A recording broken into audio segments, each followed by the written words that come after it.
can support this show at patreon.com/ASA podcasting. The wasteland is a post-apocalyptic mess as the sole survivor wanders out, about to see the rest.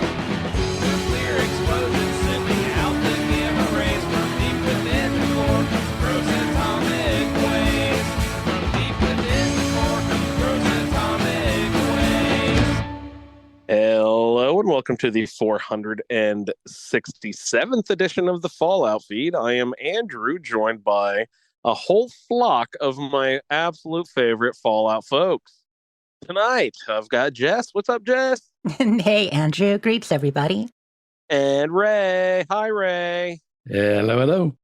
And tonight on the show, I am on the road, so we'll probably be loosey-goosey this evening. We'll see. There's been some news because there's that big Xbox thingamadoo, right, Jess? You've got news spilling out the seams, I bet, correct? I do. Yeah, we've got a lot of Iguana bits, but we're going to keep it tight tonight. We're going to focus on Fallout updates and Starfield updates, pretty much only. Maybe talk a little bit besides that. First big Starfield DLC dropped, right?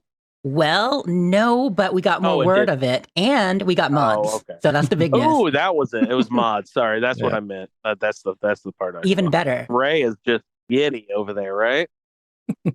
Well, you were already running mods. Yeah, I'm just happy now that everybody has access to all the fun that I've been having all along. Oh, what does it actually mean for you? Well, there's a flood of new mods.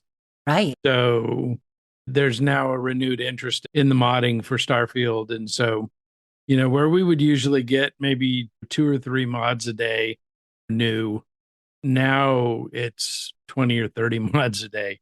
It's almost impossible to keep up.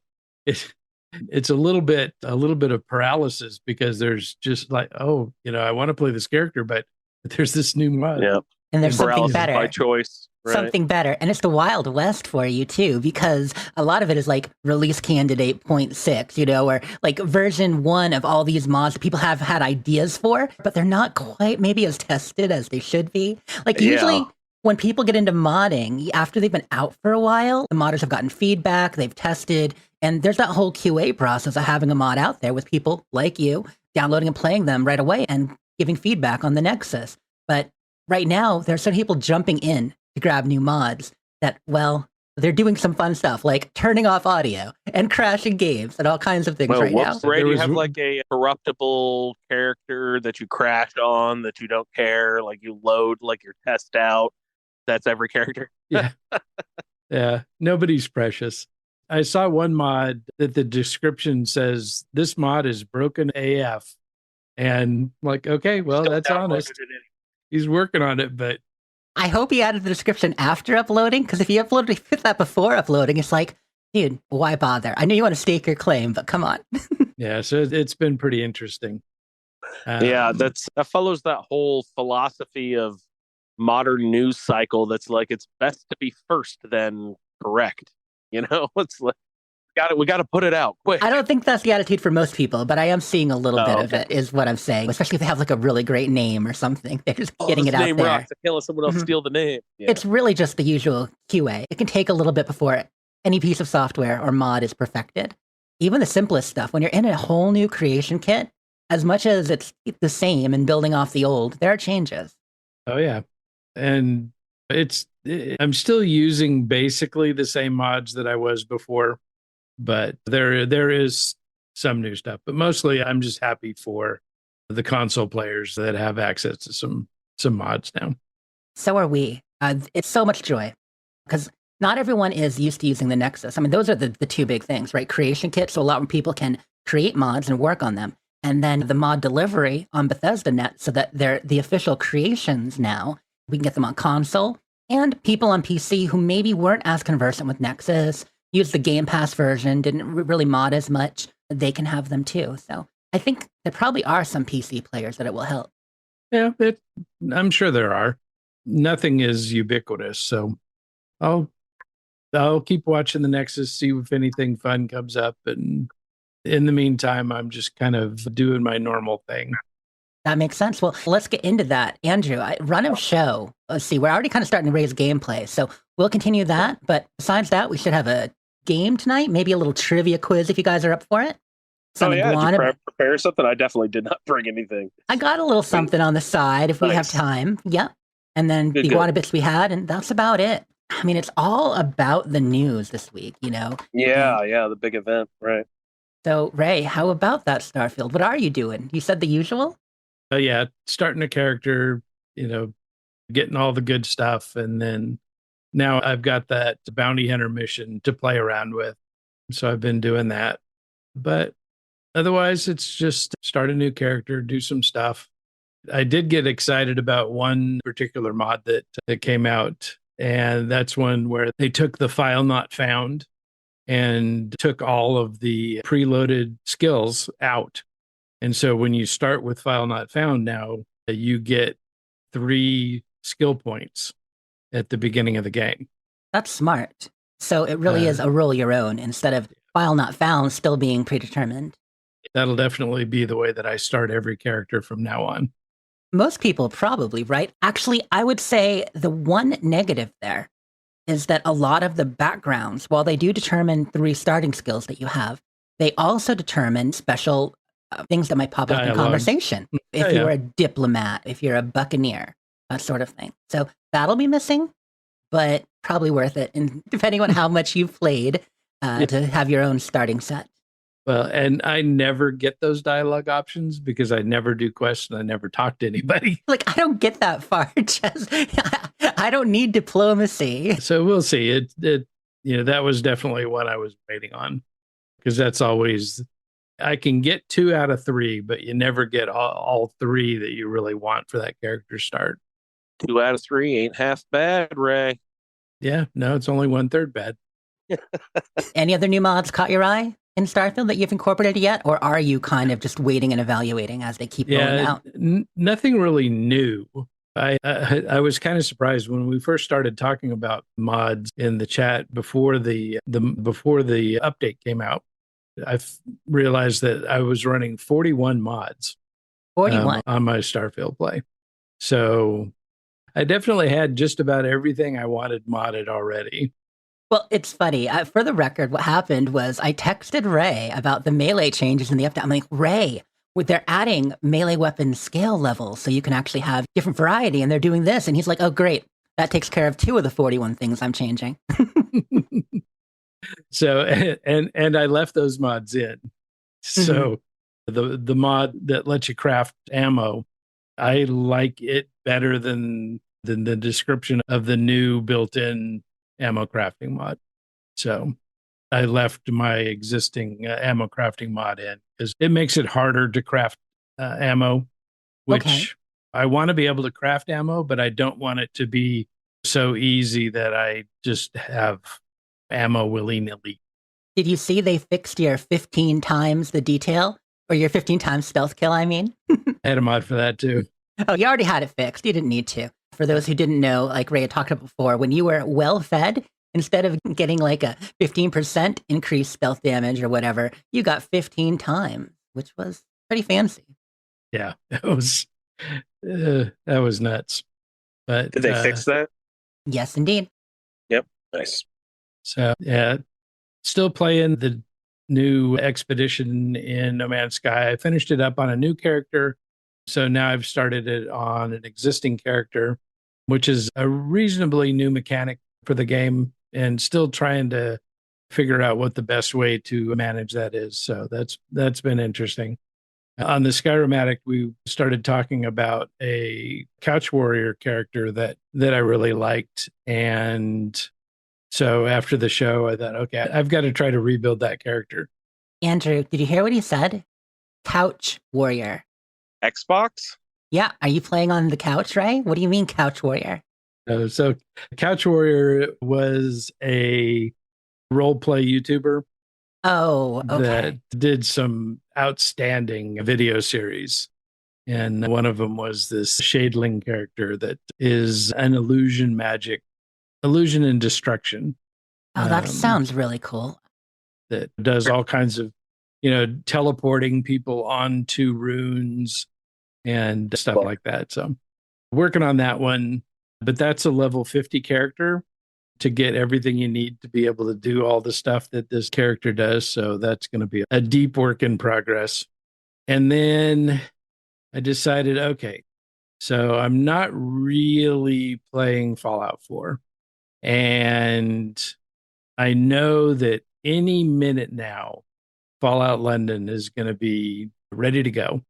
And so I thought, okay, I need to, nuke my Fallout 4 install. So I went in and I purged all the mods that I had previously used. I deleted all of my characters All of your characters, too. because I couldn't use any of them. Scraped any of the mod folders, like just everything, cleaned it right out? Cleaned it completely out. And then deleted and reloaded Fallout 4 with the update file. So now my main computer has next gen on it and it's all cleaned up and ready to go. I loaded the script extender because I'm pretty sure you're going to have that for Fallout London and address library. Let me jump in here with just a quick update on that since we didn't have a show last week. People may have noticed about a week and a half ago, there was a small comment on the Fallout London account and a few places saying, we have a date, but it had no other info. They then went on to clarify a bit. I actually jumped into the Discord and started probing. Dinner and a movie. Yeah, exactly. Like what kind of date? But the lead who tweeted that to you, Dean Carter, he was on the road. So he tweeted that out and he at everybody in the Discord, all kinds of people jumping in. He's not even in town, but they had some meetings and stuff. So long story short, I got the details on it. And about a week and a half ago, he said it's a matter of days, weeks. That is the official thing. So they have an internal date, which I know what their general internal date is, but that's not something that they're necessarily going to hit. But what they're saying publicly that we can share is matter of days, weeks. That was a week and a half ago. So don't be surprised if you see it next week. We could be right on the cusp of it actually coming out. And yeah, they just got to get all their ducks in a row. Things looking good, tested, and ready to roll out on GOG with those files. So that's just my little update for you. Yeah. I've already flagged it in GOG. So as soon as it is download now, I'll have that good to go. That's awesome. It's 40 some gig, I think. Good size. Yeah. I still have a little over a terabyte on my gaming drive, so I'm good. So that was a little painful, but had to be done because it's just, there was really no other way around it. And not that I could do simply. So you just sound so calm and collected about it. That's a decision I would have toiled for weeks over. You're just like, well, it had to be done. The files must die. And they did. don't hook Ray up to one of those serial killer lie detector things. He'd pass in a second. It's a cold-hearted clam, that guy. Yeah. He just plays one on TV. He's a teddy bear in real life. So, but seriously, any ones that you were sort of sentimental about, like any characters from past that you were like, well, that's too bad. Did you have any favorites over the years? Yeah, for sure. I did. So the roundtable character that I did when we did Far Harbor, that was one I was really fond of. She was a, sneaky melee, mostly used Pikmin's blade. Classic. Yeah. So that one was one I was sad to see go. Some of my more extreme ones, heavy weapons and just kind of the psycho killers that Pescase. yeah. But no, other than that, not too much. And the thing is I wasn't going back and playing them. And if I want to play that character again, I can just redo it.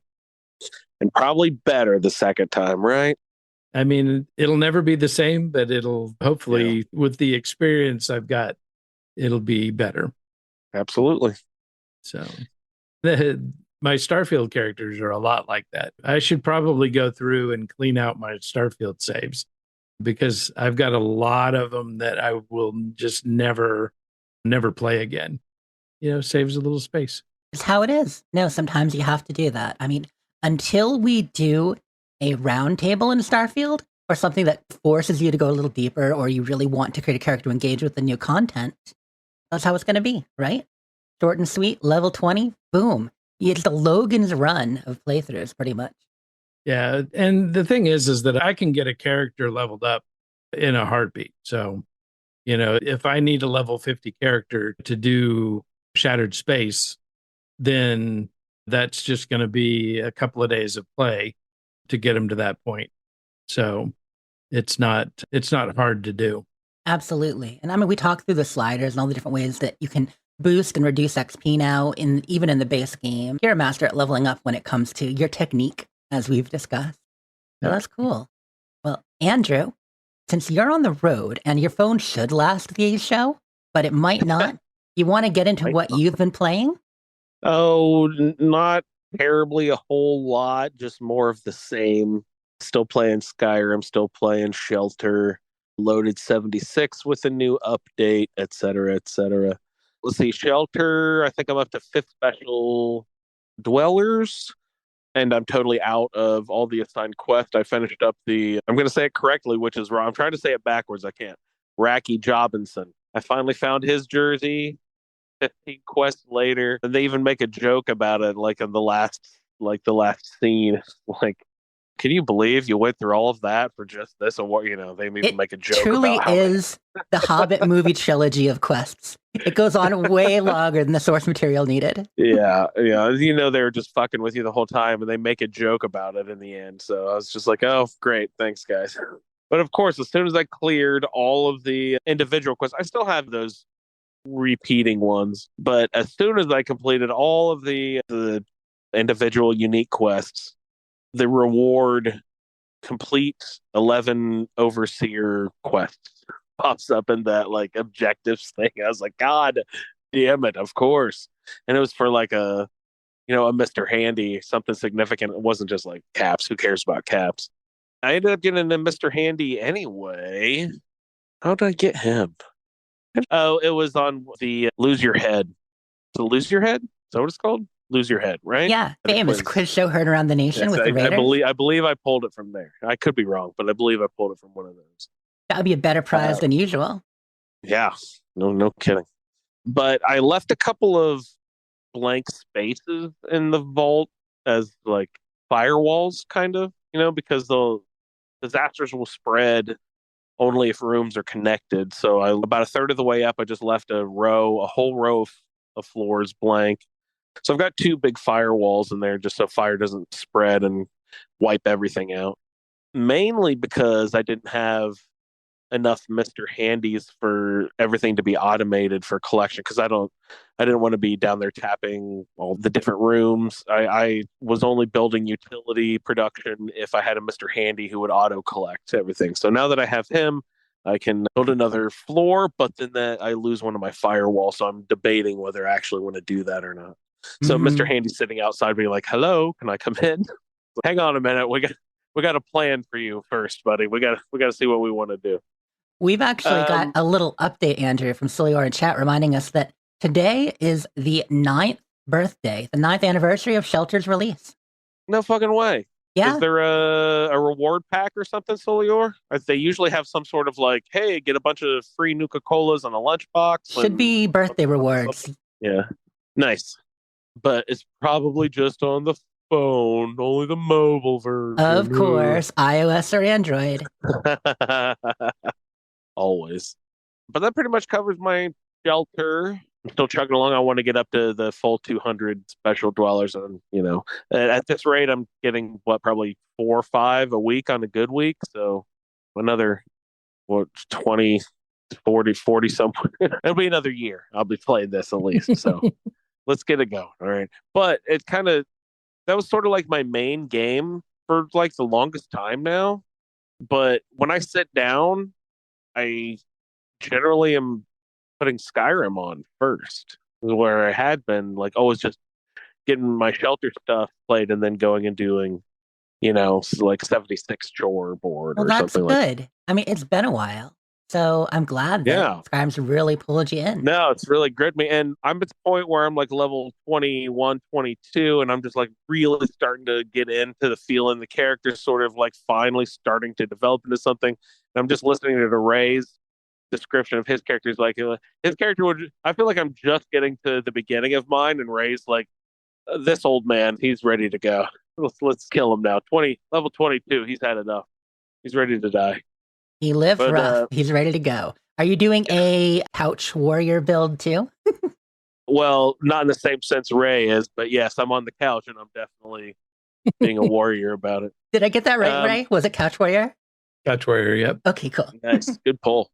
So the big exciting Skyrim thing is I've pretty much filled out Lakeview Manor. There's still a few, boxes and chests and stuff I need to get another couple pieces of glass or straw for a bed. But I pretty much have Lakeview Manor set up like I wanted. But the big thing in Skyrim is I noticed after I collected Hilda the goat, a couple weeks ago and been running around with her. It's been really fun. But she doesn't do any battle or anything. But I noticed that in the quest log, I was just sort of like scrolling down and I noticed there was a quest attached to her. And I was like, oh, this is interesting. So I activated it and four other quest markers popped up all over the map. And I'm like, whoa, what the hell is this? So I like reading the quest and there's a bunch of other animals that you can get besides Hilda the goat. And I'm like, oh, this is great. So I went and did all those quests and I came home and I have like this trail of petting zoo following me. I've got the Hilda the goat. I've got a frostbite spider who's very cute. I never really took the time to get up close to the frostbite spiders and really examine them, but this thing's actually pretty adorable. They're supposed to be scary, but he's a cutie pie. There's a little bunny rabbit. You got a bunny? There's a skeever. I feel like there's one more thing. What the fuck? What is it? Oh, a fox. So I've got those animals following me around, and I just happened to swing by Fort Amal because found bow, etc. And I also, on my way home, happened to hit up that ritual stone and a couple of giants camps and a bear cave and a saber cat cave. Oh, you're getting all the things now. All Hold of a on. sudden, I just have mammoths and bears and saber cats and a bunny and all sorts of stuff. Followed. A couple of chickens joined in somehow. I must have accidentally killed some chickens along the way. But oh god, I love the ritual stone. It is How about so a goose? You have one of those? Oh, I've been getting goosed by Hilda. She's getting fresh on me sometimes. Well, we're gonna play a quick game. I'm gonna play an animal sound. You're gonna tell me if you have one of these in your Skyrim farm. Oh, okay. Ready? Okay. All right. You have one of these. I do. I've got two of the mammoths from that camp outside of Run. Brilliant. I almost said Okay. White Spring again. I always want to say White Spring. Let's try this one. Do you have one of these? Well, some of my followers fling their poo. Is that close enough? Brother Verilus? Okay. He's kind of apish. I know you said you had one of these. Yeah, saber cat. Oh, I love those things. They're mean.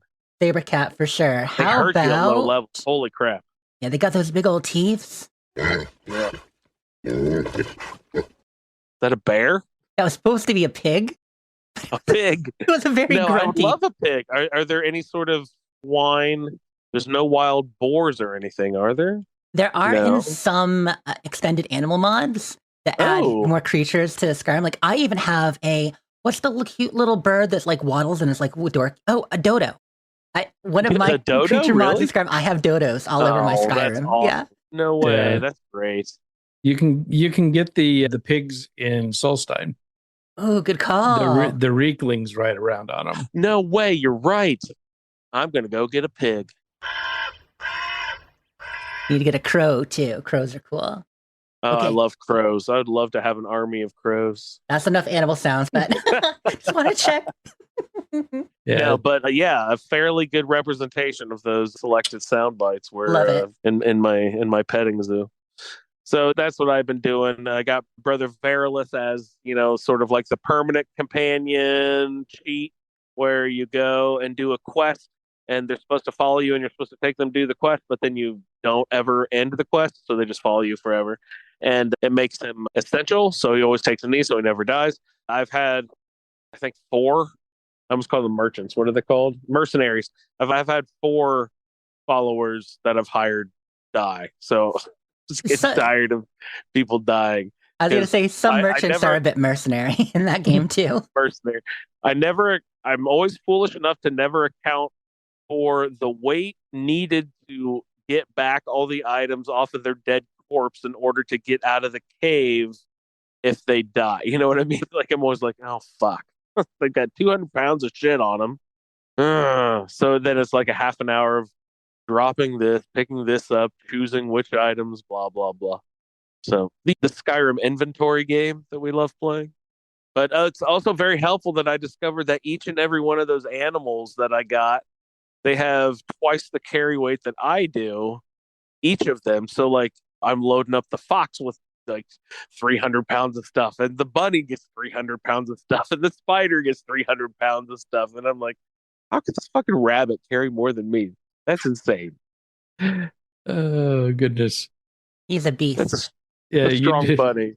You need some more storage and like few manners so you don't have to carry it all. Yeah. Well, that's the thing. I just don't see, since there's no fast travel, I don't like going home. You know what I mean?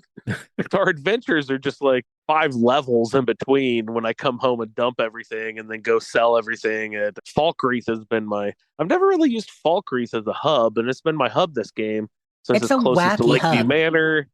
It's really actually kind of nice. I always like used White Spring or not White Spring, fucking Whiterun or, Winterhold all the time. But I can't use Winterhold because the Argonian's always cold. And like, I've sort of given up on the top half of the map. I'm like, see you later, Tolfdir. I don't know if you're ever going to get that Alembic back. Yes, I visited all 3 cities there, Whiterun, Riften, and Falkreath. The only place on Argonia can really go. I hired the cart out to Markarth. So I did get out to Markarth. I just wanted to see if it was cold out there. Now it's fine. It's reasonable? Markarth. Cool. It's reasonable. And I reloaded a bunch of times. I was trying to prevent that murder, trying to kill that guy before he kills I could never pull it off. You guys ever tried to kill the murderer before he murders as you walk right into the gates of Markarth? No, all you have to do is hit him. You don't have to kill him. You can just punch him. Oh, yeah? And then that stops him from stabbing Martha. And he'll turn on you? He turns after you, but you run and all the guards kill him. Beautiful. But then if she lives, she just kind of wanders aimlessly after that, right? Or no, she'll give you the necklace that she bought for her sister. Oh, maybe I have saved her then. I guess I'm misremembering. I should have I should have tried more then. I guess I usually have saved her. I was thinking of the one. Isn't there one in the temple that you try to save on another quest? Using Falkreath as a hub is cool because I like a lot of stuff there. The graveyard and the watermill, all that. Yeah.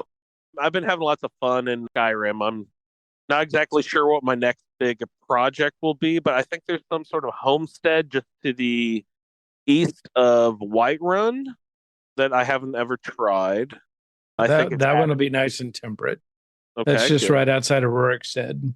And I'm noticing a couple of different. It's been so long since I've really played that I'm wondering are these things were they in the vanilla game? Did I have these modded in? What was introduced by the Creation Club? So I'm trying to figure out which items are Creation Club and yada yada. There's like magic robes that are like of destruction and illusion. I'm like, that wasn't in the game before, I don't think. Yeah, right?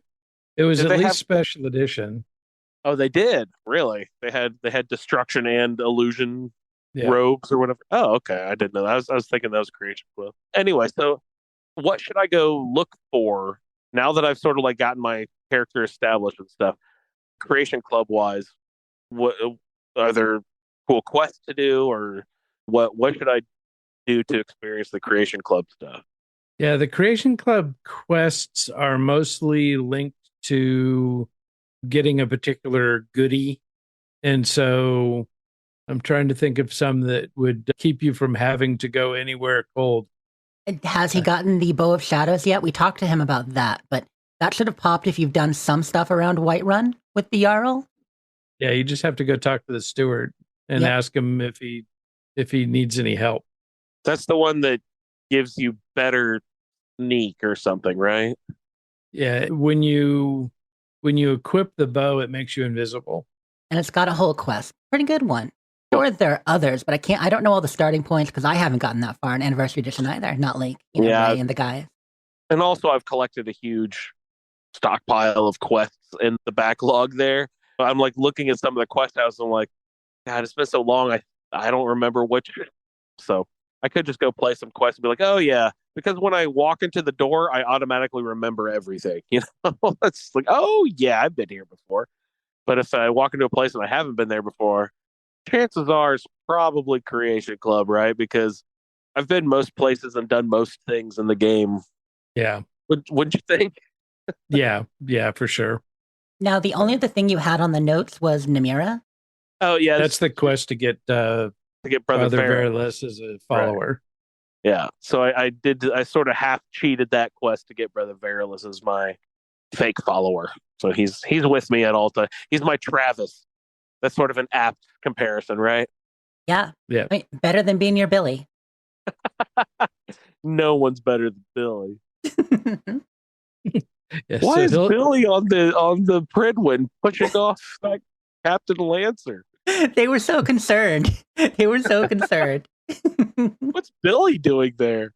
Is that Hilda, the goat on the Pridwin?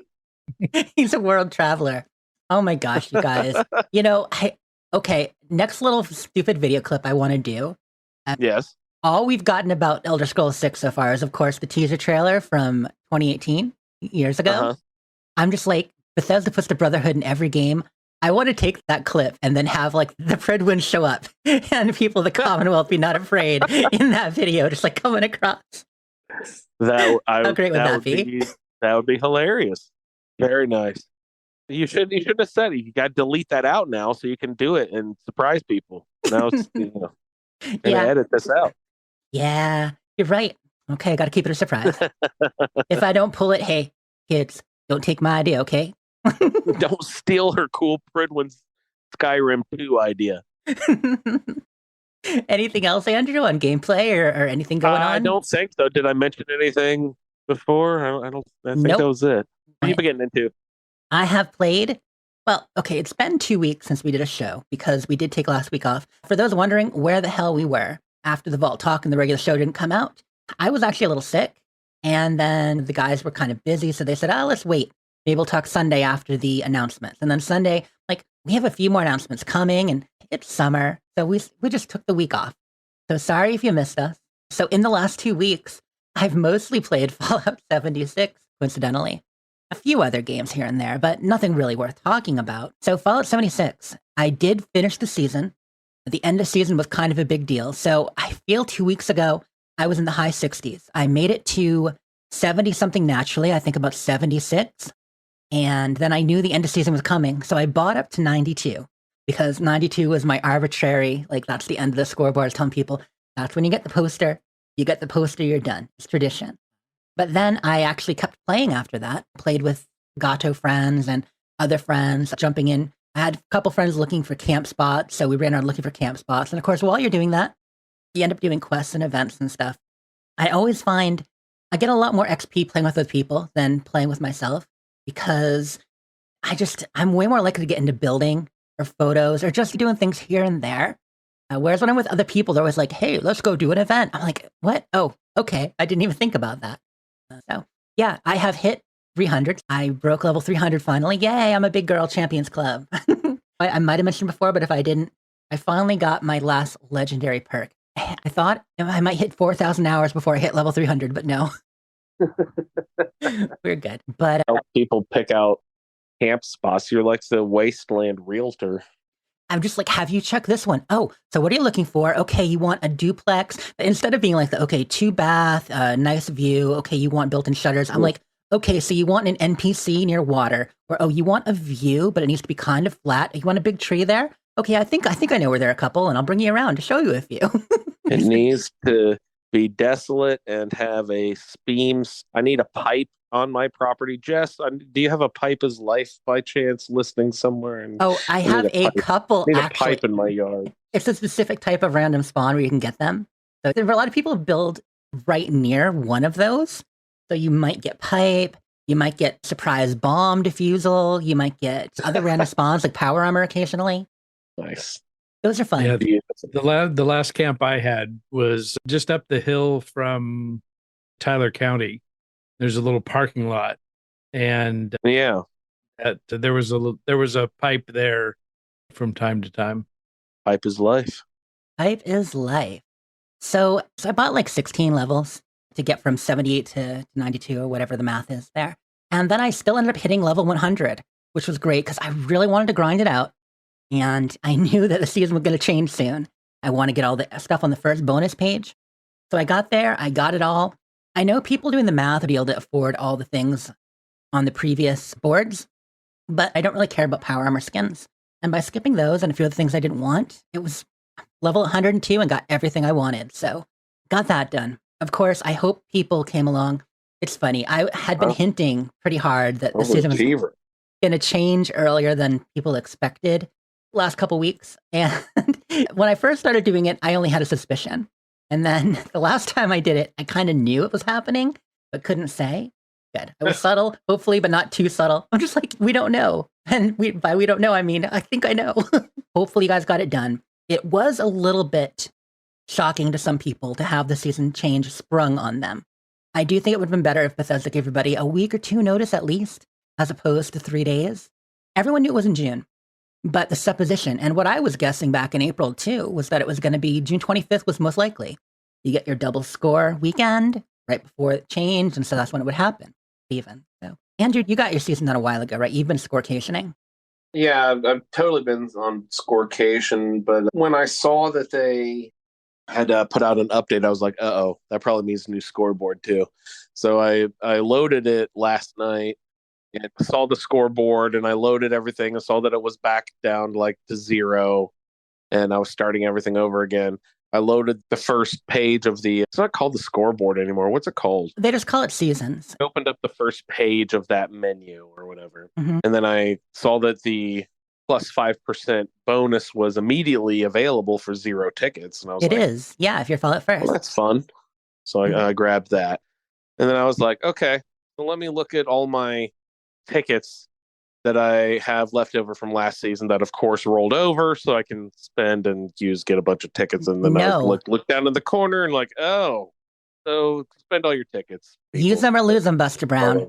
Yeah. I think we probably mentioned they weren't going to roll over, but if we didn't, I'm sorry, guys. It's the first time of the new system. Right. I didn't make any big plans from the rollover, but I was just like, I had gotten everything that was important, but I should have just gone through and wasted them all and gotten everything. You know what I mean? It's like I didn't get like power armor skins and stuff like that because I don't usually care about power armor skins and weapon skins that much, Well, the new season coming up is season 17, and we'll get into that in the Iguana Bits a bit more, but it's Pioneer Scouts themed, Skyline Valley.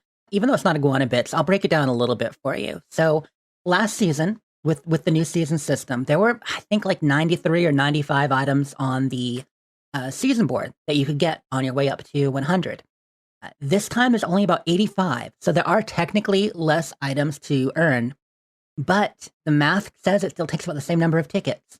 Same number of tickets, less items. So we are getting less this season, but there's also less kind of silly things. Every season, people have different things they value. Sometimes people will be like, oh, this scoreboard is awesome, because they really love the Hollywood stuff that we got. And other people like, oh, this is dumb. Or the casino stuff. I really enjoyed the casino paints and casino stuff for camps we got with the Atlantic City season a few seasons ago.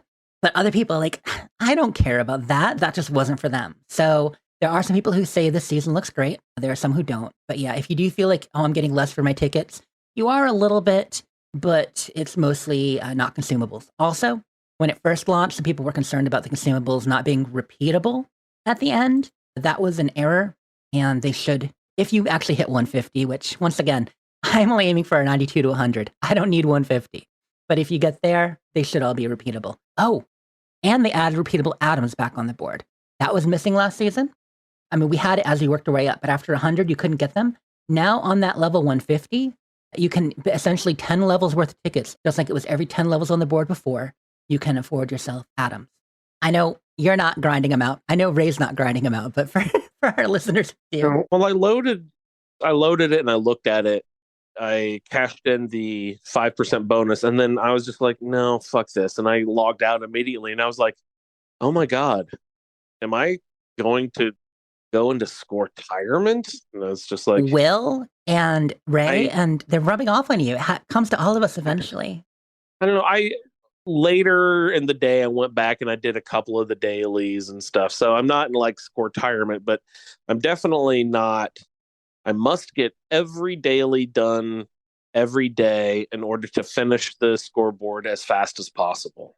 You know what I mean? I'm not in that mode anymore. I wonder what data will eventually show about the new season system. I know why they did it. They want to let us pick and choose, and this is more accessible for some people. But I think the average sentiment, and like I said, opinions vary, but I do feel like more people preferred the natural progression of the board, where they got to pop their bubbles. They knew what they were getting every time. Whereas this, you can't get everything by level 100 if you want everything. And it doesn't have the same feel of progression, nor the nifty scoreboard. The mural's cool, but it's not the scoreboard. Then people, we all fear change. Let's be honest. We fear change. But Absolutely. But that's enough about the new season. It's looking pretty cool. So I am obviously getting started on that already. But I'm probably only rank 3, even though I played a bit, because I had other things to check out since Tuesday when the update happened. Because we didn't just get a new season, we got a new update. So I wasn't sure I was going to have time because we were busy. And then Wednesday night, we recorded a Vault Talk. And after Vault Talk, I'm like, oh my gosh, it's like 1 a.m. And then I got messaged by somebody like, hey, you should check this out. And yeah, so I did because I wanted to. I mean, it's kind of like who twists my arm. So I jumped in and I've played the new update for a good 3-4 hours now. So for those who don't know how it's set up, and I think most listeners will, but for those who aren't currently up to 76, it is a whole new region on the map, like we've talked about. It is directly below the Savage Divide, so kind of the middle of the map.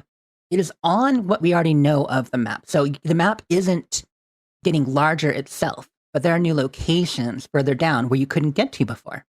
So around the area of Denton Sons or Vault 96 down in the very south end of the Savage Divide, the lake below Lake Eloise, that's essentially where the border was. Now you can go past that, and as you go down, you see the growing storm, especially if you go down from Vault 96. And if I were to recommend to people who are like, wait, how do I find this new content? Well, first, you're going to get a comment on your Pip-Boy, your classic quest starting. Tune into a strange signal, and that'll send you up to find something unusual near Morgantown. Then once you do that, it will start pointing you to Vault 63 and further down in the story. But when you do that, I suggest fast traveling to Vault 96 and going south from there. A couple reasons. It's a great view going down that hill. And I spent so much time looking at the horizon. It feels good. You're going down and you'll find yourself going into kind of a culvert. And there's a big pipe, like a drain pipe kind of tunnel, car entrance tunnel thing. If you go through that, you're essentially coming out, you're emerging right onto Skyline Drive, which is, of course, at the top edge of Skyline Valley. And you get, it's not quite that step out moment, but it almost is. It's like they designed it for people to start here and go this way. So getting down there, the new content is pretty awesome. I won't walk you through it all right now, but you start the quest kind of just discovering the area, finding about a signal, and when you explore Vault 63, it will prompt you to go a little further in, and that'll lead you into this area. It feels a bit like a cross between the Ash Heap, which, yay, I love that, with broken terrain and dark stone and all that, and along the edges, the forest.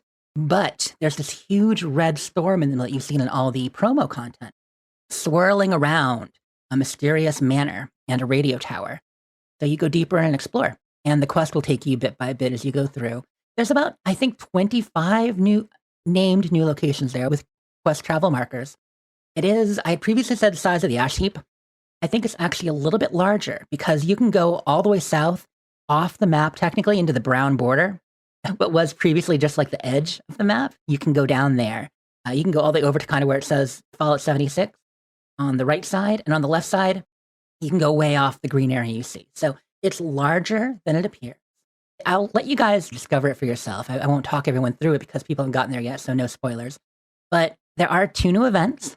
I've done both of them. One of them is triggered with a nuke, as you would expect, which is kind of cool and classic. Oh, word of warning. If you are on the map and attention citizens happens, and you pull the map to check where the nuke will land, like always, you might not see the nuke landing zone. That's because if they are aiming for this area over Skyline Valley, it's not going to actually hit the ground. It will be stopped. I'm hoping Bethesda updates it so there's an indicator that that's where the nuke is going. But right now, you're not going to see an indicator because the atmospheric situation will detonate it in the atmosphere. So there won't actually be a nuke zone on the ground, but the entire area covered by the atmosphere changes for a good 15, 20 minutes, I think. So yeah, it's a really cool effect. Is the addition of all these new locations enough to draw Jerry back in? I hope so. I mean, if he has taste. Because there's all the new stuff in Atlantic City to do. And now we finally got that map expansion that he and many others were like, I'm not coming back. There's a real map expansion. This is big. It's a whole new region. The story is great. I'm enjoying the writing so far. The writing is really good. The voice acting is really good. Expect to read and talk to a lot of characters. This is not quite like the expeditions and the simpler stuff they've been adding, or even the White Spring Refuge, where the characters are there, but they're just color. No, there's actual story and quests happening. There are 11 quests total in the quest line for those who are curious. It is about the size of Steel Dawn and Steel Rain put together. So the 2 previous Brotherhood quests, it's not quite as big as Wastelanders because Wastelanders went from beginning of the game right up to level 50 and the new ending with Vault 79 and different factions. Not as large as that, but it's as large as both Brotherhood put together for sure. So yeah, I'm loving it so far. I'll just go over a couple more quick facts on it. Have it up. Here we go. Okay, let's see. Yeah, so 25 locations. The events are called Dangerous Pastimes, and that's the one that it takes place at a electrical Thunder Mountain substation, TM03, and you have to basically find and collect parts to repair lightning harvesting robots. You have to charge them by killing charged enemies. A lot of charged ghouls and enemies will pop in. Super mutants, I think. And you have to kill them, and then you have to defeat the charged boss within the time limit. A lot of new rewards for that. It's very cool. Also, the other event is called Neurological Warfare, and that is the one that's triggered by nuking Skyline Valley. This is a big event. It's got bosses. So there's a robot testing area at Hawksbill Weather Station. That's the big weather station up there. And you'll fight 3 Storm Goliaths. But what's funny is because it's a 3-part boss, fighting all 3, as you kill each one, the others get stronger. So your best strategy in there, and just if you're watching what other people are doing, your best strategy is to try to bring them all down in health, pretty close to dead before you end up killing any off, or else you're making them stronger and stronger and stronger. I like shooting for the legs. They do have a glass area. Some people have said they find the glass is more vulnerable. I'm not sure there's a better place to shoot on them yet. They each have different attacks. It's a fun event, for sure. So it's a lot to see there. We'll talk more about Skyline Valley as we get into it. Having fun with it so far, and I definitely recommend it as worth engaging with for the new events, for the new area, for the new camp locations, or the beautiful, beautiful sky. It's the best looking thing they've done. If I thought Atlantic City, and you guys have all seen Atlantic City, you a lot, Andrew, you, Ray, you a little bit, the detail that was in there with the junk, they're getting more and more detailed. And Skyline Valley, this is going to sound ridiculous, but it's almost feels like Starfield level detail at times. I mean, it's not, but atmospherically, oh God, I'm going to have to say it, 16 times the detail. It kind of has that lighting thing that Todd was talking about at the preview about how the lighting in 76 had that 16 times the detail compared to the lighting system in Fallout 4. You saw it sometimes with the way the atmospheric effects work. You definitely see it in Skyline Valley. So I'm very happy with that. So that's kind of my gameplay there. It's just spent 76 over the course of the last 2 weeks. Playing some State of Decay as well, just getting into some zombie games. State of Decay 3 is coming out, so I want to do some of that. Of course, some Starfield, because we'll get into that update too. But I haven't played a lot, just enough to check some of the mods, take a look at the creation system, and everything. Okay, do we want to do some Fallout trivia? You know how a couple times past we've done like a joint Fallout quiz together, picking the answer and finding how we did? I realized We haven't done that in a long time. And, well, I don't know if you noticed, but Fallout's gotten really popular again lately. So, It has, for some reason. What happened there? I don't know. Maybe eventually we'll find out. But it's probably something New Vegas kids did. But if you look, there are a lot more quizzes out there. So I just grabbed a 30-question Ultimate Fallout trivia quiz. And I don't know if you guys want to do this with us. People in chat can participate too if you guys want to play along. Does that sound like fun? It does. We will rock this. Okay, you guys, prepare for the Ultimate Fallout trivia quiz as published by twinfinite.net. I'm just pulling this off the website. Got to shout them out since they did all the work. Okay, you guys, when did the Great War begin? I can offer multiple choice when needed, but I won't if it's not needed. Are we working together, or are we buzzing? We're all working together. When did the Great War begin? All three of us. And so you haven't looked up the answer? We'll find out together. I vaguely think it was like 77. Ray, you want to tell us? Yes, 77. Ray, do you remember the day? That the war started? Yes, the Great War. Yep. It's October. You know when it ended? Okay. Same day. Same day. So yeah, it's October 23rd, 2077. 23rd. Everybody in chat knows. I mean, that's putting a pretty fine point on the beginning of a war. Since they had been battling for decades before that. Right. No, obviously they were fighting China for a long time, and then previous to that, there was the full resource wars. They're just mean the day the bombs fell for the Great War, really. That's a very good point, Ray. Very good point. Yeah. What project name did the government give the Vault project?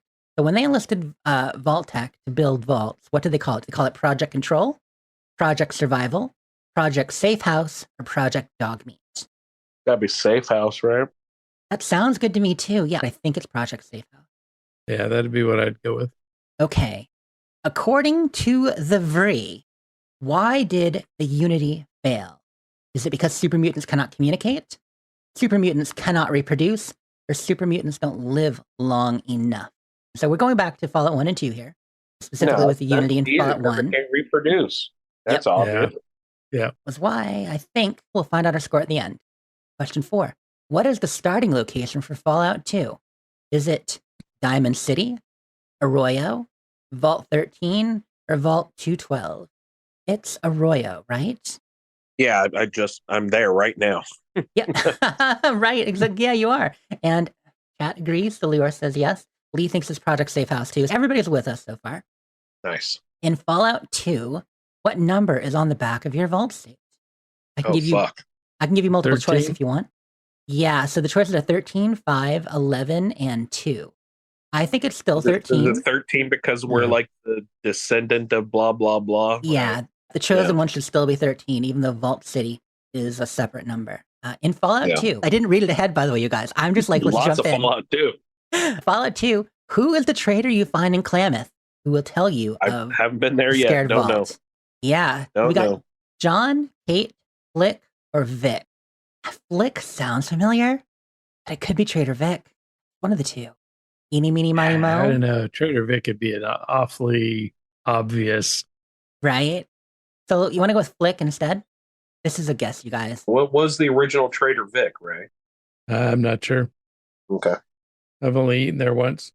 So I just found out by clicking Flick instead of Vic, it does tell you when you're wrong. So we've been 100% right so far. Oh, nice.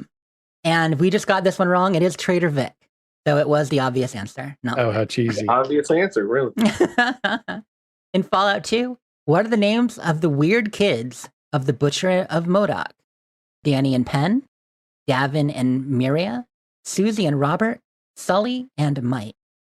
Pork and chop. Yeah, this is another one we don't know unless the other people do. This is the one game we haven't played in the Fallout series completely. He's really going to kill us. I want to say Sully and Mike, just in honor of all the Sullys in our community. Sully, yeah. But it could be Susie and Robert. Look at Sully and Mike. No, the correct answer is Sully and Davin. Mike, it's Monsters Inc. Oh, I'm such a fool. You're right. Yeah, Davin and Miria were the correct one. Okay, 2 wrong so far. I just realized Sully and Mike is Monsters Inc. That's hilarious. Question 8. We're getting more modern now, finally. In Fallout 3, which actor did the voice acting for James? Your father, James. That was Liam Neeson. All right. He has a special set of skills, right? Very special. The other options they gave us were Martin Freeman, Keanu, and Patrick Stewart. Oh, jeez. That's great. In Fallout 3, what was the name of the first settlement you went to? It was, Arroyo. it was, of course, Megaton. I'm just going to get that one because we all know. Wait a minute. You had to go through Springdale to get there. Technically, you do have to go through the destroyed city of Springvale, though. Is it a settlement if it's destroyed? Maybe not. I mean, the school is pretty well populated, but Semantics. That's true. That's true. Raiders are people too. Question 10. And hopefully I'm pausing long enough that people in listening can also guess. I'll try to take a little bit longer. Question 10. In Fallout 3, what was the name of the radio station Three Dog worked at? Thoughts? I mean, Galaxy News Radio, right? There you go. Yeah. And what was Travis's station? Oh, wait, that might come up later. Hang on. Never mind. Oh, that's true. That's true. We'll wait. In Fallout 3, what did James get turned into in the Vault 112 simulation? So in Tranquility Lane, what was James? Oh. And if you need multiple choice, I can read them. who's the dog? He was the dog. Check on that one too. Excellent, you guys. Okay. What is the name? Ooh, we're on Fallout 4 now already. Question 12. What is the name of the family's robot in Fallout 4? Mr. Gutsy, Mr. Codsworth, Mr. Cumberbatch, or Mr. Butler? Is there really a Mister in front of Codsworth? Right. Isn't it just Codsworth? It really Is there a I'd- Mister? Yeah, I think they put Mr. because of Gutsy, but that wouldn't even be a Mister. That would be a sergeant, usually. Okay, we'll go with Codsworth. So formal. What is your canine companion called in Fallout? XC404 or whatever. Yeah, I'm just going to click dog meat. The other options they gave us were Rufus, Bonebreaker, Steven, or dog meat. Oh, jeez. Rufus. That's the brother who died in the episode. Mm-hmm. Who is the leader of the Minutemen in Fallout 4? Could be a trick question, but it's not. So, Yeah, you are. Father McIntosh, me. Preston Garvey, Rex Goodman, or Quincy. Of course. Yeah. Out of Press- those are your only choices. Yeah, even Lee chimed in with "you are." Like, we know what's up. Preston quickly delegates. He is the power behind the throne. It quickly gives you power. Okay, I'm just going to say the next question was easy. Fallout 4, what's Piper's job in Diamond City? She's a reporter. Sorry. If you're playing along, I answered that one. It was too easy. Okay, next. In Fallout New Vegas, who shot you in the head in a graveyard? Was it Harold, Benny, Bobby, or Jessup? Benny and the Handler. cons. Benny and the cons. Perfect. That's good. That one con is so nervous. I love it. Is that the Chandler Bing character guy? The Matthew. What was his name? Matthew Perry. Matthew Yep. Perry. Good one. Good pull. Okay. In order to get into New Vegas, there's a credit check. How much is the credit check for caps at the New Vegas Strip? Oh, jeez. Do you want choice or do you know? Wasn't it? What do you think, Was Ray? it 500? I don't remember. You want the multiple choice? Yeah, give us the multiple choice. Is it 2,000 caps, 200 caps, 1,000 caps, or 10,000 caps? Probably 1,000. I'm not sure. 2,000. 2,000? You Yeah. never pay it. So Oh, you never pay it. That's hilarious. Oh, wait, hold on. I clicked 2,000 caps and it said wrong, but it didn't tell me the right one. I think this quiz is wrong. I'm positive it's 2,000. Oh, you're positive it's 2,000, really? Yeah, but I clicked it and it gave me the red. And I can't click another now. So, hey, you guys, if I'm wrong, let me know. Maybe it's only 200, but I'm positive it's 2,000. Okay, going on. In Fallout New Vegas, which is the strongest gun? The alien blaster, the rocket launcher, the Liberator, or a pistol? sorry, I was distracted from the other question. What was this one? Yeah, do we want to look it up? New Vegas credit check. I object, quiz to infinite. Strip Northgate. Yes, a minimum of 2,000 caps. Immediately result from Fallout Wiki. The quiz was wrong. Damn. That's okay. Okay, so the strongest gun in New Vegas.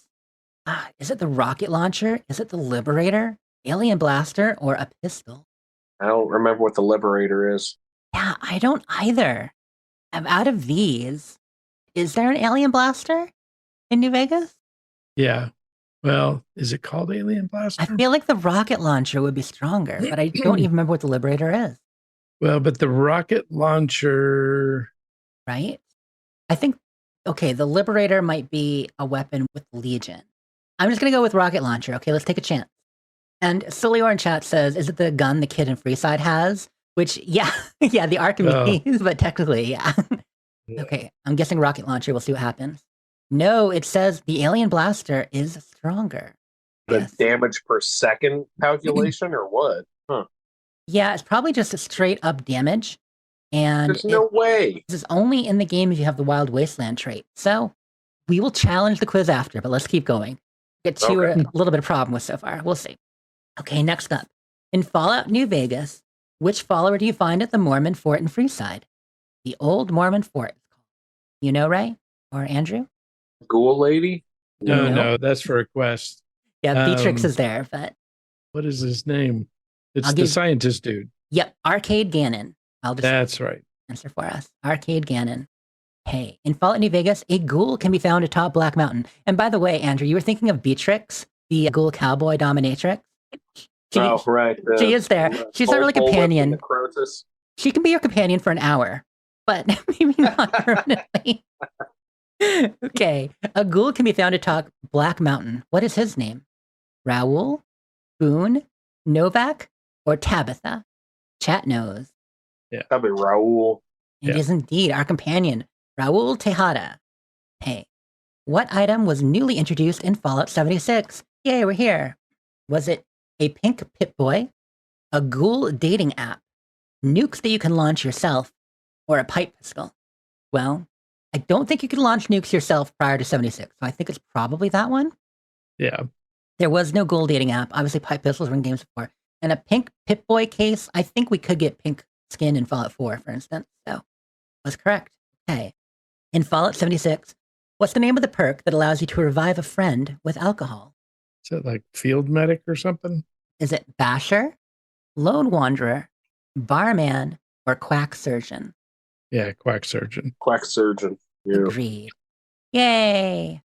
The Bender perk. How much wood does it take to build one wall in Fallout 76? How much wood would a woodchuck wood if a woodchuck could build walls? Is it 5 wood? Is it 10 wood? Is it 8 wood? Or is it 4 wood? You know how much wood it is? It's, oh my god, how did I run out of wood? I just want to build a freaking wall when I'm in the middle of building a camp. That's how much wood. Because Exactly. I'm pretty sure it's 4 for a wall. My instinct said 4 as well, but I have no idea. The problem is there are different combination of walls. You know what I mean? So a straight wood wall is one thing, and then your steel wall, like it can change. I'm gonna guess 4, and I'm gonna be shamed.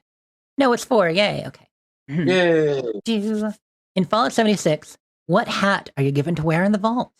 Party hat. Party hat. Party hat. Right. Yes. Correct. I love it, man. Those party hats, they made such an impression on us when the game first came out too. That whole celebration theme was such a big part of like the feel of the game that first year.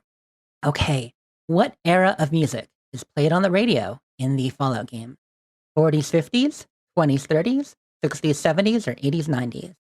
80s, 90s now. It is, of course, 40s, 50s. You're not going to believe this.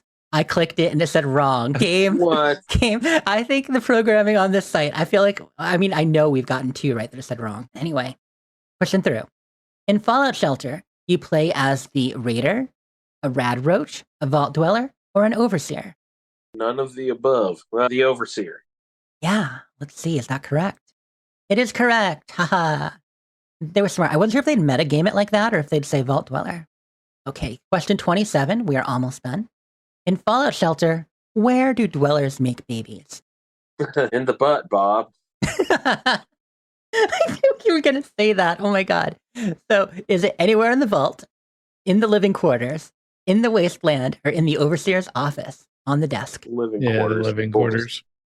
Correct. In Fallout Shelter, you can equip dwellers with weapons. True or false?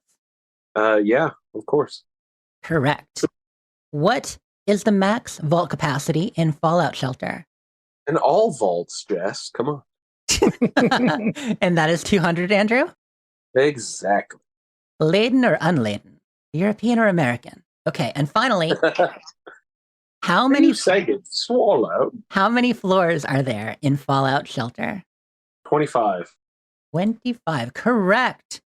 So the game says, wow, you're pretty smart for a ghoul. We got 25 out of 30 correct. It says, so you cheated, or you haven't left your bedroom since 1997. Either way, we are Well- impressed. Your Fallout knowledge is impressive to say the least. Why not both? And we know that we actually got 3 right that I said were wrong. So we got 28. But there are at least 2 that we When we honestly got missed wrong. the Fallout 2.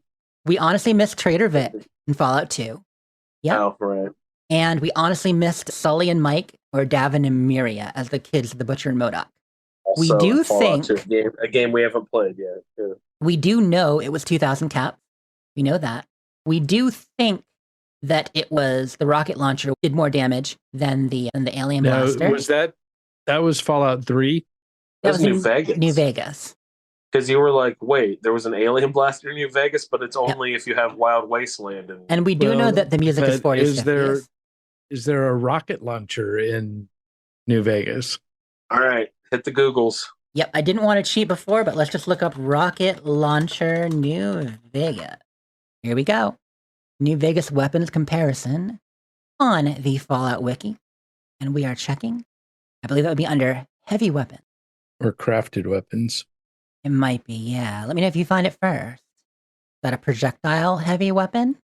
So I've got the missile launcher, Yeah, I don't think there was a rocket launcher in 125 plus 200 base damage. in New Yeah, Vegas. maybe that's how they're getting us. In Fallout 3, the alien blaster was stronger than the rocket launcher. Wow. What? Yeah, but in New Vegas, they're saying the damage on the alien blaster started at 75. And of course, yeah, Euclid Sea Finder, when he brought down Archimedes, that would Yeah. technically be stronger than any of them. Yeah.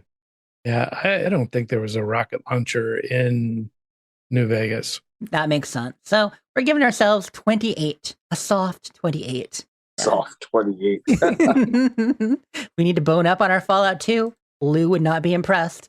Oh, God. No, Lou is ashamed of us right now. Speaking of Lou, we were talking earlier today in the Discord what people are up to for the weekend, what they're playing right now. And he said, I've been playing some Fallout 2, practicing for the next roundtable. Ha ha, laugh face, wink face. And just got back into 76 to check out the new area. So yeah, Me he's too, in Lou. 2. Me too. Except for I'm still in Arroyo. That's awesome.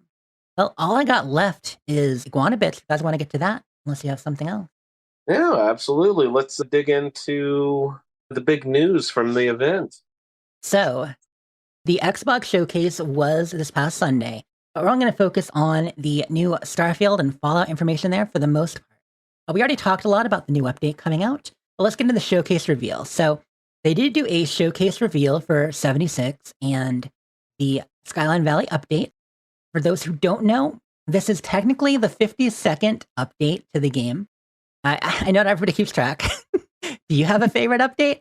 But those aren't all major updates. So another kind of interesting thing that didn't come up in the reveal, but that I always think about is the fact that they were calling them patches, but they said patch 17, patch 18. And sometime in the 20s or so, they started sometimes calling them updates. And then sometime in the 30s, they started pretty much always calling them updates instead of patches. But that just kind of reflects on the quality of the game. I always find that amusing. But there was a quick graphic of the Fallout 76 project timeline. And so I thought people might be interested to hear what updates the Fallout 76 team and Bethesda considers the major updates for the game. So there have been 19 of them. The first update being the game launch in 2018. Then in spring 2019, we got Wild Appalachia. Yeah, Ray? Was that the update to the beta? The game launch. Can the you update to the really beta. count the launch of a game as an update? Yeah. Let's call it major releases. The project timeline major releases. How about that? Be better than an update. So the game launched, of course, 2018. The first major update was Wild Appalachia in 2019. Then in early summer 2018, we had Nuclear Winter. In spring 2020, a year and a half in at this point, we got Wastelanders. That was the third major update according to their timeline, but I think number-wise, that was probably around 18 or so at that point. Then we got, yeah, I think so. That seems about right. Then in summer 2020, we got the first season pass, the first scoreboard. What was the name of that one? Was it like Zorbo Across the Universe or something? Anyway, then in fall 2020, I late hope fall, it's called that. That's a great title. I love it too. I think it was called actually like The Great Chase or something. And you had Zorbo following you on the board. Fall 2020, we got Steel Dawn, really early winter. Spring 2021, Locked and Loaded. So that was 2.5 years into the game. And Locked and Loaded was when we got loadouts for the first time. And we got additional camp slots. So that was a big one. That lives was on a in my good memory. update. Mhm. I like that one. Summer 2021, Steel Rain came out. So Steel Dawn and Steel Rain were split into two updates, as we know, 6 months apart. But that was the fifth and the seventh major update to the game. But really, the way most of us looked at it, it was the second major content update after Wastelanders, because quests and NPCs and all that. But I just want to kind of go over this for people to understand how Bethesda looks at the game in case it's interesting to people. Hopefully it is. So, end of summer 2021, we got Fallout Custom World, and Nuclear Winter sadly went away. But this was the realization of they were trying to give us private servers and mods. This is about as close as they got. We got that. In winter 2021, we got Night of the Moth, a major update. And that's when we first got Mothman Equinox, and a lot of new items in the game. The idea of events where there were roving creatures around the map you could follow too to get like your Mothman cultist bags. And another thing I realized with the way that they're kind of marking these, every time we got one of these major updates is also when they changed the intro menu screen on the game. So you got maybe new menu music a lot of the time after the first couple. And you also got new theme music. Spring 2022, we got Invaders from Beyond. So this was 3.5 years into the game life now. Spring 2022. Invaders from Beyond, the aliens came in. Summer 2022 was a Test Your Metal update. And this is when they were starting to deal with the fact people wondering where the roadmap is, what's happening. And they said, we're going to focus more on events. So we got a number of events there, the Test Your Metal, and I think the Eviction Notice, I think so. In fall of 2022, we got the Pit update and Expeditions for the first time. This is basically 4 years after launch, we got the Pit. Winter 2022, we got Nuka World on tour. One thing to remember, this is when Double 11 became involved, some of the other studios, and we're finally getting the realization of that content because they realized to kind of keep things going for a live service game, they needed more people. And wow, we're starting to get a lot more stuff after a slow year or two, 21, most of 22. And then in spring 2023, the Mutation Invasion. We didn't think were going to be great, but turned out to be okay, mutated event. Once in a Blue Moon, summer 2023, a year ago, where we got the Blue Devil, the Agua, and still more events. Still that, where's our content? Winter 2023, we got Boardwalk Paradise. So it was kind of a slow 2023, as we all know, we were there. But Boardwalk Paradise, we got the Atlantic City Expedition, second major expedition. Then we got the rest of Atlantic City in spring 2024. And now in summer 2024, the 19th major release is Skyline Valley. So that's the project timeline we got right now. And I just thought that'd be a fun little walk down memory lane. Ray, I know you're not playing as much recently, and Andrew logged out because his phone may have run out of power. But did you have a favorite update that you remember? Not really a favorite. I mean, it was all, the interesting as it went along. But after the first expedition came out and they changed the White Spring, and that's when I started to fade. That makes sense. Around Test Your Metal in the Pit that summer. That was 2022. Yeah, I think if I had to pick one, as much as I love Custom Worlds, and I mean, obviously, I think Wastelanders was probably biggest and most important. I'm really fond of Wild Appalachia because I enjoyed the way they added the quests in that. But the most important, or my favorite. Yeah, I think so. Wild Appalachia was when they changed the level of the game, right? No, that was actually, it's funny, that's not on this list officially. That happened along with Fallout Worlds, where they did one Wasteland for All in August, September of 2021. That didn't happen right with Wastelanders. Yeah, that was kind of the nail in the coffin for me. Mm-hmm. That began the slow decline. Yes, that was a year before Expeditions. I really like being able to go places on the map where you were almost certainly going to die. I enjoyed that too. I liked being a god in the little areas, and I liked the mire being as dangerous as it was, for sure. Yeah, but when everything got kind of evened out, that just kind of took the fun out of it. For some people, it actually brought them back. Like, I remember Will saying that he was playing more for a bit after that because he enjoyed being able to go to areas he didn't ever go too much anymore and actually have a decent fight on his hands, go back to the valley and stuff like that. But at the reveal, so they talked about Skyline Valley, which you already did. They didn't go through that list. That list was actually part of the presentation they did for the press ahead of the event in London. I did get a chance to watch the video. Of course, I wasn't in London, but I did get a chance, along with a few other people, to watched the presentation that they gave to the people in London and where they had some of this information.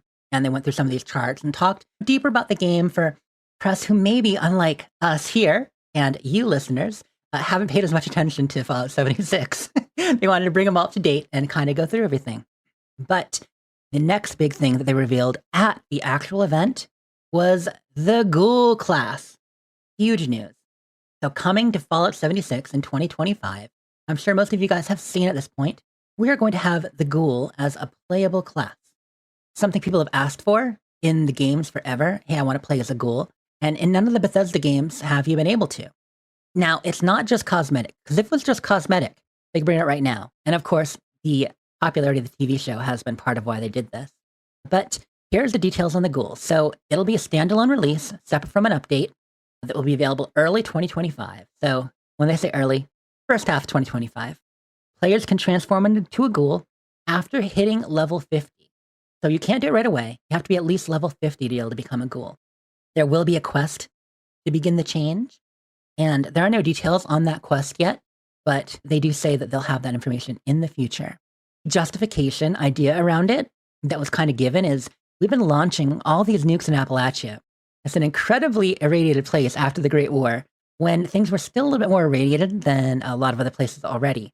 All that exposure, all those nukes, well, you didn't think it was going to be without any consequences, right? So as far as what ghouls will mean or how they'll play, they'll have a unique relationship to radiation that you can use to your advantage in some ways. So ghouls can't really be bloody build because they're not going to be able to lock the radiation level. Radiation will heal them. So that'll be different. We don't know everything they'll be able to do with radiation, but you may have special skills. On top of that, there will be new ghoul perk cards. Ghoul-only perk cards. The rumor is there will be 35 of them. I think it was mentioned in an interview. There will be maybe 35-ish ghoul-specific perk cards you can mount. It will affect your faction interactions. So while we know that Lou, for instance, is with the Crater Raiders, and you, of course, recruit a ghoul with the Foundation Settlers if you do that quest line, the Brotherhood of Steel, I imagine, may be a little bit less receptive. So yeah, they say faction interaction will be affected, and I'm guessing that's what they mean. Because we have Eugenie in the Blue Ridge, too. Yeah, that was the one thing that was missing from the mods in Fallout 4 that let you play as a ghoul, is the fact that there was no character interaction. Yeah, it's funny how in Fallout 4, for instance, you could bring Hancock with you to the BOS. There'd be comments, of course, but it wouldn't stop you from joining the Brotherhood of Steel if you had Hancock with you. Same with Nick, right? You could bring Nick onto the Prydwen with you. Yeah, or take him to the Institute. Right. So that is, well, when you went to the Institute, you went without your companion, usually, right? Unless you have a mod. Yeah, probably the mods. But yeah, probably the mods allow it. Exactly. I often forget how games actually play.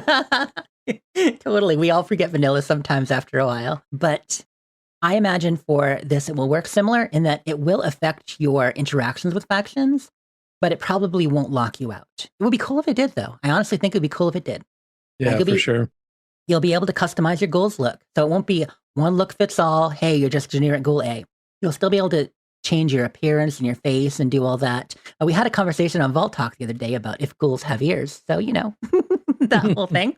And you will be able to change back. So I don't like that aspect as much, but I do understand that if they want people to be able to try it, not everyone will enjoy being a ghoul.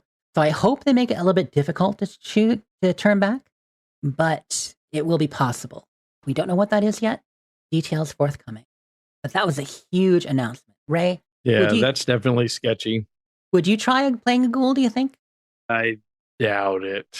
I feel like I might turn one of my roundtable characters to a ghoul just to see what it's like, and it'll be a permanent change. There's this thing, and I know it might seem silly, but lore-wise and story-wise, ghouls suffer a lot of prejudice. Ghouls are specific. They have a place in the wasteland where they are often picked on, misunderstood, treated like zombies at times. So there's a lot of downside negative to being a ghoul. Also immortality and a lot of good stuff that can come with it too, if you're into that.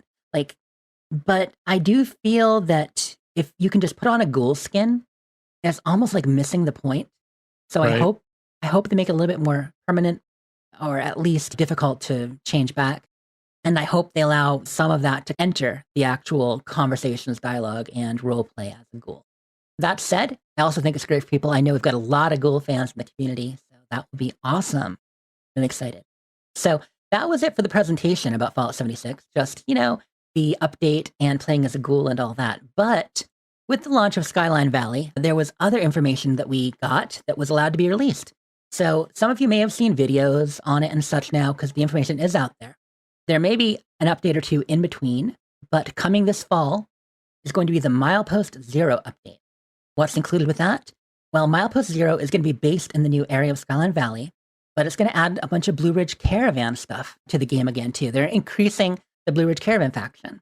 There will be an event where you can escort Brahmin caravans around Skyline Drive for the Blue Ridge Caravan Company. So Skyline Drive runs the whole upper length of Skyline Valley, and it's going to be kind of like when you escort the Brahmins in Big Bend Tunnel, but they're going to make it a little bit more interesting. There are different paths you can take. I think there are like 4 paths you can take, multiple Brahmin, and some more difficult encounters.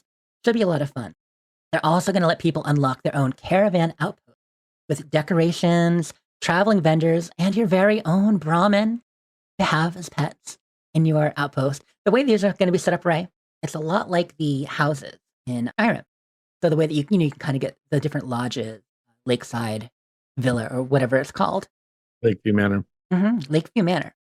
So you're going to be able to get the outpost and level up and unlock different sections of it. So eventually, you can add crafting to it. You can add an NPC or two to it. You can get special vendors, which actually reminds me a little bit more of like the way the Thieves Guild works in Riften. But it's going to be kind of like that. So yeah, that's going to be part of Milepost Zero coming in fall. And also, Mischief Night is coming back this Halloween. A lot of people's favorite event. Something I would say after Nuclear Winter, maybe the most asked for thing to bring back is Mischief Night. But it's not going to be the same. The Mischief Night will be returning, but it'll be revamped. It's going to be held at the Rapidan Camp in Skyline Valley. This is a new location decorated for Halloween. They kind of can't have the White Spring because, first of all, there were server stability with issues with it at the White Spring, which is why they stopped it. But also, since then, they've added the responders. So if there were issues before with all the explosions and robots, now we've got vertibirds, we've got NPCs wandering, we've got all that. So they cannot do it. So coming this fall for Halloween, and it'll be at Rapidan Camp.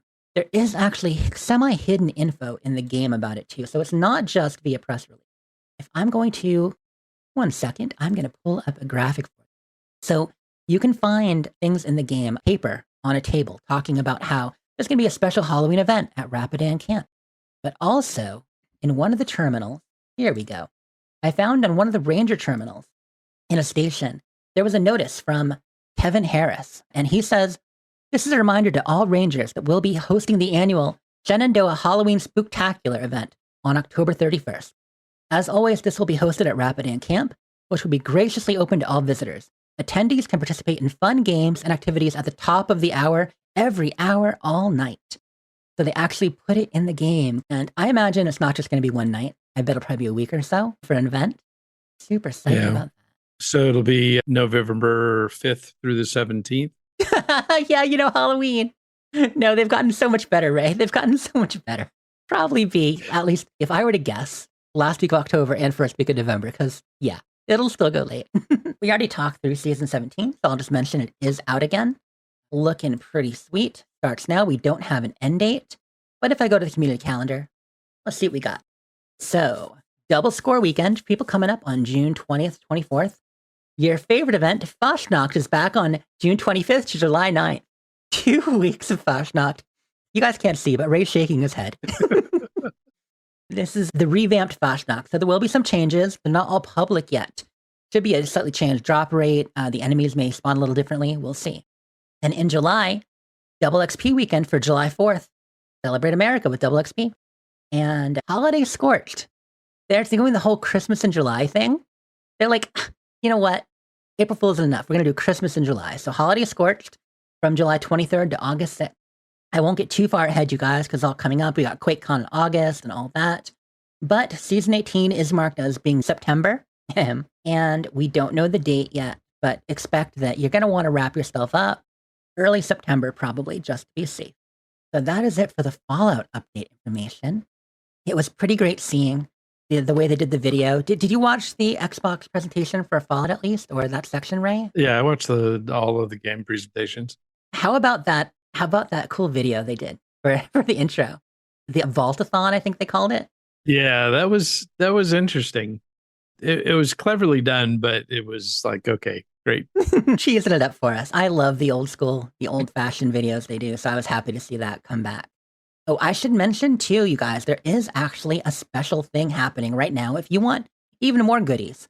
So there's an in-game bundle that launches with this, of course, that if you want to buy, like with every major release, they'll do a bundle you can buy with real money to get extra stuff. But if you opt into Bethesda emails, look for the Bethesda email list, claim your free in-game bundle. You have to give them your email so they can email you about the game. But you'll get an Astro Attack pinball machine, a new denim dress and gray suit, the bowling arcade machine, which we already have if you did claim the Game Pass, and a bunch of stuff for not just Fallout, but also Doom, Wolfenstein, and Rage 2. If, like Ray, you actually played that game. You did play Rage for a while, right? Am I remembering correctly? Yeah. Yeah, that was a good one. So sign up, get free stuff. Give them your email address. Let them spam you. Besides that, just some quick Starfield talk. So we'll get into that too.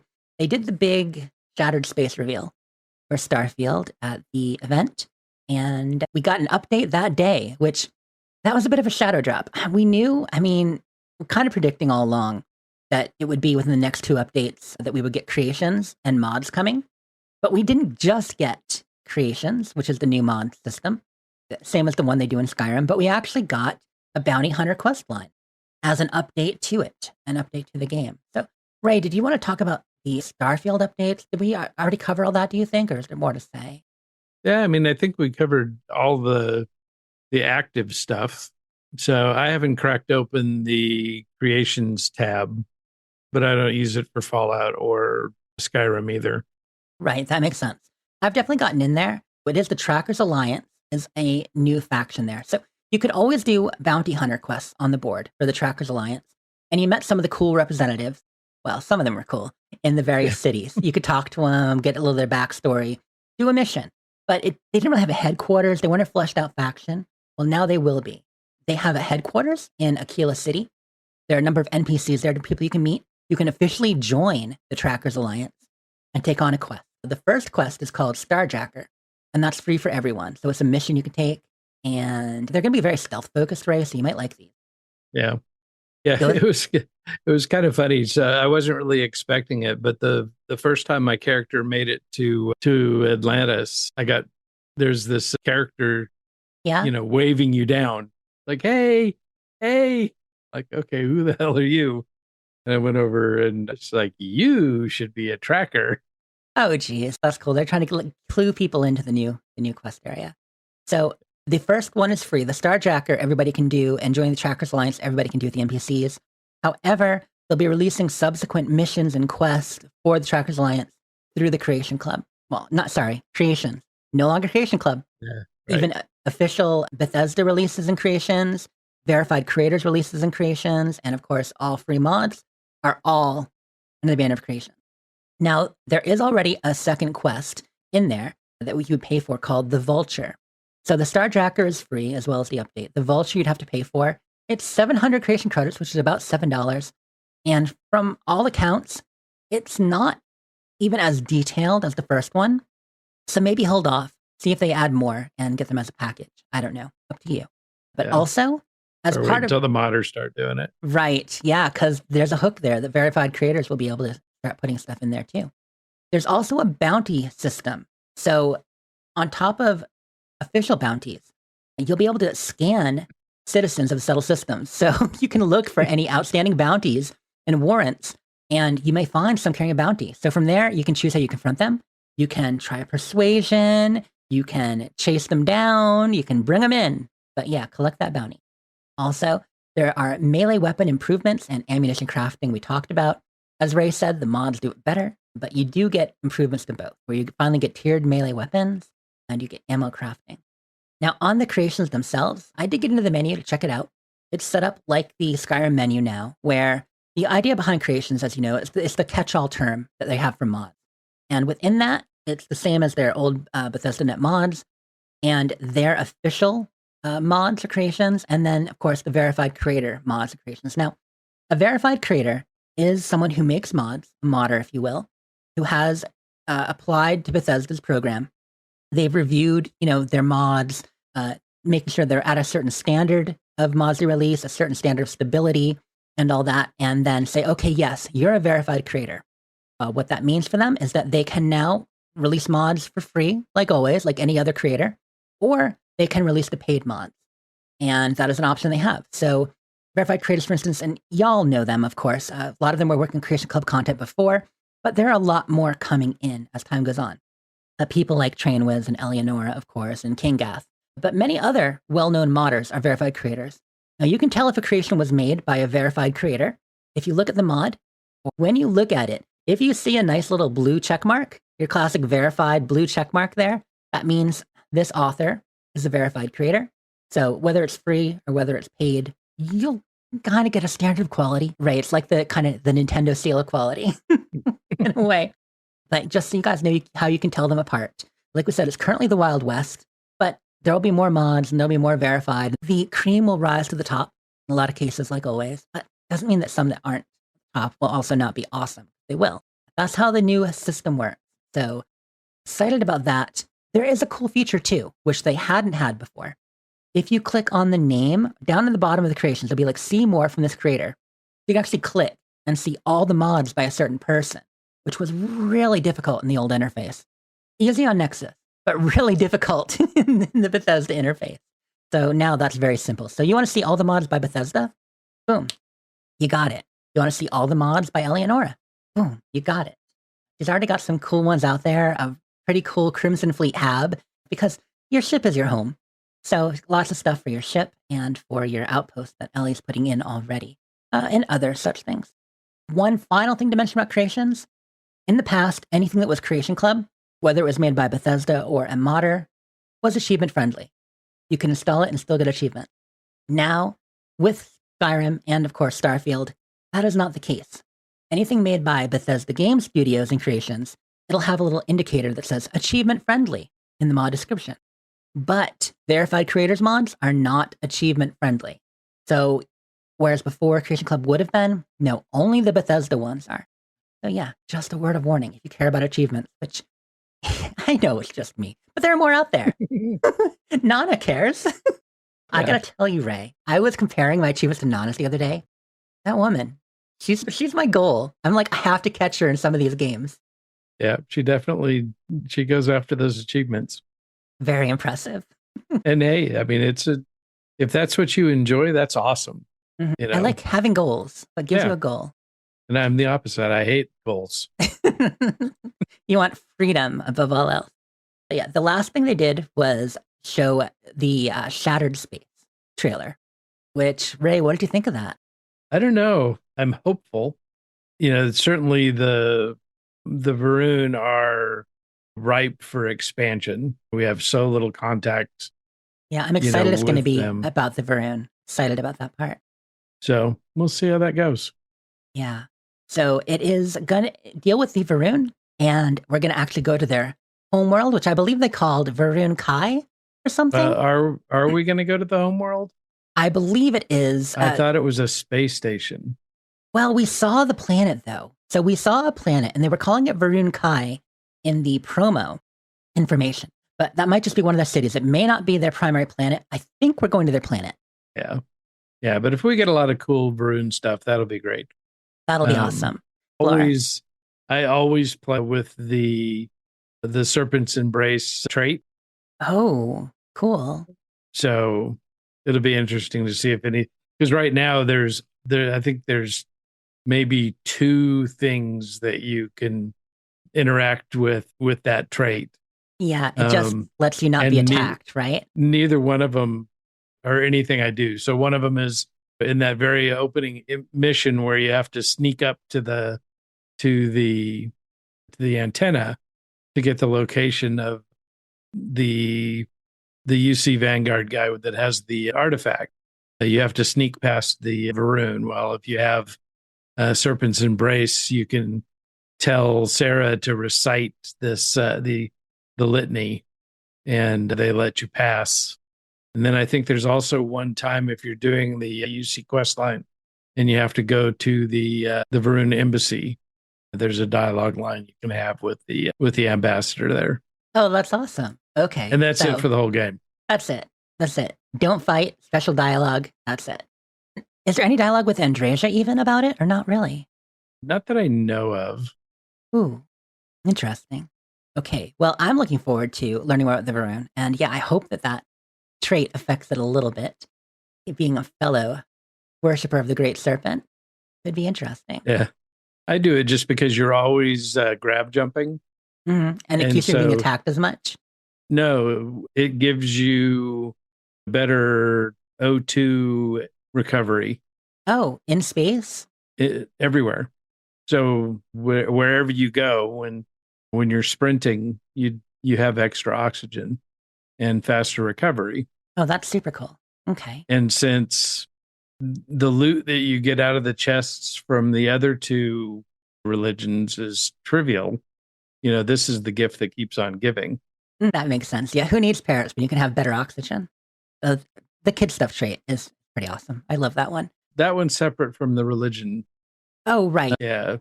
So Serpent's Embrace only conflicts with the other two religions. Sanctum Universum or is it Enlightened? Is that the last one? House of the Enlightened? House of the Enlightened. Yeah. There we go. Anyway, Starfield stuff. But Shattered Space looks exciting It to looks me. well, and the art that they've got in that trailer looks amazing, which you would expect from the Varun because they're Right. Very purple and black. stylistically they're super cool. Yeah, they're going to be the coolest. So hopefully it's rich and fully featured. And because it's a full update for the game, hopefully it adds more stuff as well. Because we all want more cities to explore. We all want stuff fleshed out, more cities, more random locations, all of that. So I'm hoping we get more than just the Varun. I'll just quickly, for all our Bethesda heads out there, I'll just list a few of the things that were announced at the event. So Doom: The Dark Ages was announced, coming out in 2025. It will be all systems, not just Xbox or PC, but also PlayStation. Doom: The Dark Ages is medieval Doom for everyone. So probably you cut your teeth on classic Doom, maybe played the recent ones, 2016 and Eternal. They're doing it again, but medieval time. It looks super cool. We finally saw Indiana Jones and the Great Circle. That's Yeah, been worked for sure. on by Machine Games. Yeah, did you like that, Ray? Oh yeah, for sure. That Yeah, looks look- really good. Yeah, really good adventure. I love how they did the Harrison Ford. Like, you're playing kind of Harrison Ford, teacher Harrison Ford, kind of around the time of Raiders of the Lost Ark and Last Crusade, like in between there. Yeah, it looked really, really good. I like the bad guys, like the whole vibe. Like, we'll finally get our Xbox Uncharted for people who like that. Like, Andrew loves Uncharted, so hopefully he likes that. Of course, Starfield and Skyline Valley were announced. And the last thing announced by Bethesda was Elder Scrolls Online next update, 10-year anniversary. And so they did a big old trailer for that and everything coming up on that. Yeah. And conspicuously absent were any single player Bethesda title updates for Fallout or Skyrim, Scrolls. Elder Scrolls. Yeah, we didn't get any word on the Oblivion remaster, if there is such a thing, or No. Fallout 3, which we were really hoping. Really Yeah. hoping. Any other thing at the Xbox event or over the weekend that you really liked, Ray? Well, definitely Avowed is 100% off the map now for me. That's Off the something map. You're not interested Not- in? Not even close. Well, you enjoyed Outer Wilds, so I'm a little surprised to hear that, but not really. No, it's Elden Ring in Feel. style. The Yeah. feel is a bit more Elden Ring looking, but it's not a Souls-like or Elden Ring-like. It should be a very Obsidian RPG, a la Outer Worlds. No. Yeah, no, it didn't look anything like that.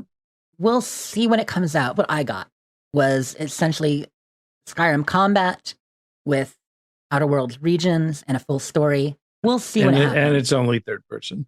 So what they showed off was the fact that it can be third person, which we didn't know before. Oh, okay. If you thought it was all third person, Yeah, that's the impression that I got from that. then I would not expect you to play it either because Yeah.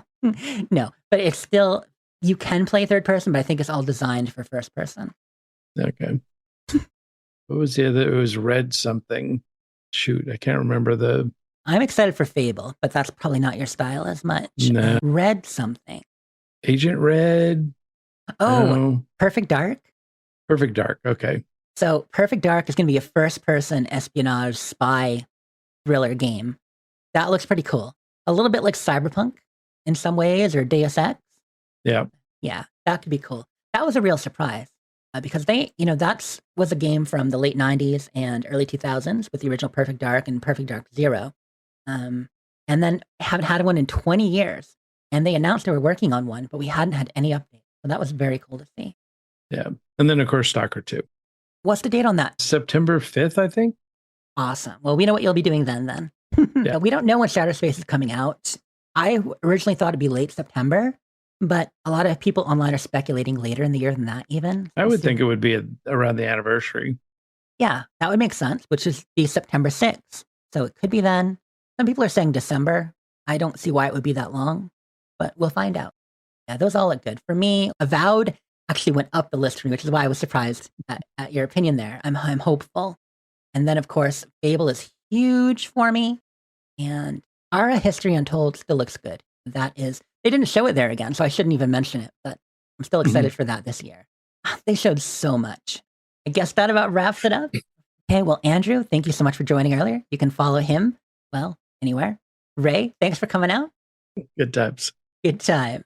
And I'm Jessica Starr. You can follow me at Sleep is for Tea, Ray at RayLB on Twitter, or of course at BBC ISSS for all your No Man's Sky needs. The show is at The Fallout Feed. We're on podcatchers everywhere. Thank you guys so much for listening, and we will see you in the wasteland. Thank you for downloading this episode of the Fallout Feed Roundtable. If you are interested in doing a play-along character with us, the show can be contacted by emailing falloutroundtable@gmail.com. For the roundtable schedule, our Amazon link, and all other show information, please head on over to asapodcasting.com, where you will find the Fallout Feed, the Skyrimatic Podcast, our YouTube channel, the Chatterbox, as well as other content. Once again, thank you for downloading, and we'll see you in the wasteland.